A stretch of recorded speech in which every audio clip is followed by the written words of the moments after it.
নমস্কার প্রিয় দর্শক বন্ধুরা, আপনারা দেখছেন আপনাদের প্রিয় চ্যানেল কমটেক এসপি।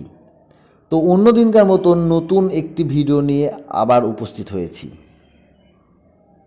বর্তমান সময়ে আরজিকর কাণ্ড নিয়ে একটি বড় হুলুস্থুলুস ব্যাপার ঘটে গেছে। প্রতিবাদে পাল্টা প্রতিবাদে রাজ্য এখন তোলপাড়। এমনই অবস্থায় একটি খবর উঠে আসছে যে সেপ্টেম্বর মাসে 16 লক্ষ জনকে 10,000 টাকা করে দিতে চলেছে রাজ্য সরকার।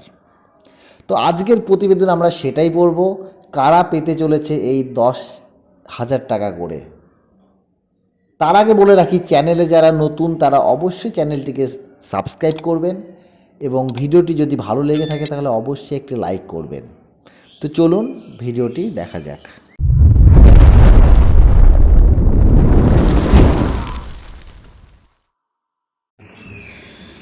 5ই সেপ্টেম্বর অর্থাৎ শিক্ষক দিবস। প্রতিবারের মতন এবারের শিক্ষক দিবসেও রাজ্যের মাধ্যমিক এবং উচ্চ মাধ্যমিক স্তরের পড়ুয়াদের ট্যাব বা মোবাইল ফোন কেনার জন্য টাকা দেবে পশ্চিমবঙ্গ সরকার। জানা গিয়েছে শিক্ষক দিবসের দিনই বাংলা 16 লক্ষ ছাত্রছাত্রীর অ্যাকাউন্টে ট্যাব কিংবা মোবাইল কেনার জন্য 10,000 টাকা করে দেবে রাজ্য সরকার। বর্তমান সময়ে দাঁড়িয়ে পড়ুয়াদের ডিজিটাল শিক্ষায় শিক্ষিত করতে এই উদ্যোগ নিয়েছিল মুখ্যমন্ত্রী মমতা বন্দ্যোপাধ্যায় সরকার। মূলত উচ্চ মাধ্যমিক স্তরের ছাত্রছাত্রী অর্থাৎ একাদশ এবং দ্বাদশ শ্রেণী ছাত্রছাত্রীদের এই টাকা দেওয়া হয়ে থাকে রাজ্যের তরফে।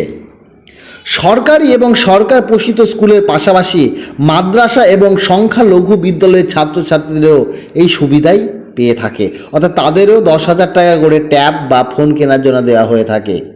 কোভিডের সময় থেকেই অর্থাৎ 2020 সাল থেকে শিক্ষা ডিজিটালকরণের জোর দিচ্ছে রাজ্য সরকার। ডিজিটাল শিক্ষায় ছাত্রছাত্রীদের শিক্ষিত করতে মোবাইল এবং ট্যাবলেটের মাধ্যমে পড়াশোনার ক্ষেত্রে সমান সুযোগ গড়ে দেওয়ার চেষ্টা করা হচ্ছে, যার মাধ্যমে অনলাইন ক্লাস এবং শিক্ষামূলক অ্যাপ ব্যবহারের সুবিধা হয়। রাজ্য সরকারের এই অভিনব উদ্যোগের নাম তরুণের স্বপ্ন প্রকল্প। হ্যাঁ বন্ধুরা, তরুণের স্বপ্ন স্কিম। কোভিডকালে ছাত্রছাত্রীদের অনলাইনে পড়াশোনার সুবিধার্থে সরকারের দ্বারা চালু করা হয় তরুণের স্বপ্ন প্রকল্প। এই প্রকল্পের মাধ্যমে স্কুল পড়ুয়ারা 10,000 টাকা করে পায়। তবে শুধুমাত্র একাদশ ও দ্বাদশ শ্রেণীর পড়ুয়ারাই এই প্রকল্পের অধীনে এই আর্থিক সাহায্য পেয়ে থাকেন। শিক্ষার্থীদের পড়াশোনাকে প্রযুক্তির সাথে সংযুক্ত করতে তরুণের স্বপ্ন প্রকল্পের মাধ্যমে সরকারের তরফে 10,000 টাকা দেওয়া হয়ে থাকে, যার মাধ্যমে ট্যাব, পিসি, স্মার্টফোন কিনতে হয় পড়ুয়াদের। মাধ্যমিক পাশ করলেই সরকারের তরফে এই টাকা দেওয়া হয়ে থাকে। জানা গিয়েছে শিক্ষক দিবস উপলক্ষে কলকাতায় মুখ্যমন্ত্রী মমতা বন্দ্যোপাধ্যায়ের উপস্থিতিতে একটি অনুষ্ঠান আয়োজিত হবে। সেখানে প্রতীকীভাবে ছাত্রছাত্রীদের হাতে তরুণের স্বপ্ন প্রকল্পের অর্থ তুলে দেবেন মুখ্যমন্ত্রী।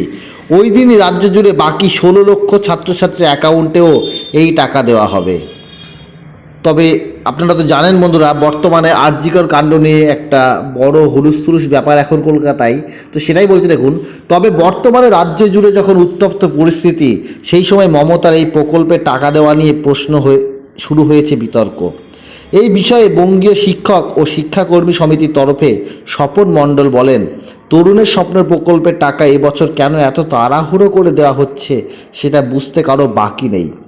উচ্চ মাধ্যমিক স্তরের ছাত্রছাত্রীরাও আরজিকর কাণ্ডের প্রতিবাদে আন্দোলনে সামিল হয়েছে। তাই এই সময় টাকা দিয়ে তাদের ক্ষোভ কিছুটা প্রশমিত করতে চাইছে সরকার, যদিও লাভ হবে না। যদিও শাসক শিবিরেরও পাল্টা দাবি, এই প্রথম এই প্রকল্পের টাকা দেওয়া হচ্ছে না, করোনার সময় থেকেই প্রতিবারই দেওয়া হয়ে থাকে। তো এই হচ্ছে বন্ধুরা আজকের ভিডিওটি। তো ভিডিওটি ভালো লাগলে অবশ্যই একটি লাইক করবেন এবং চ্যানেলের পাশে থাকবেন। ধন্যবাদ। দেখা হচ্ছে পরের ভিডিওতে।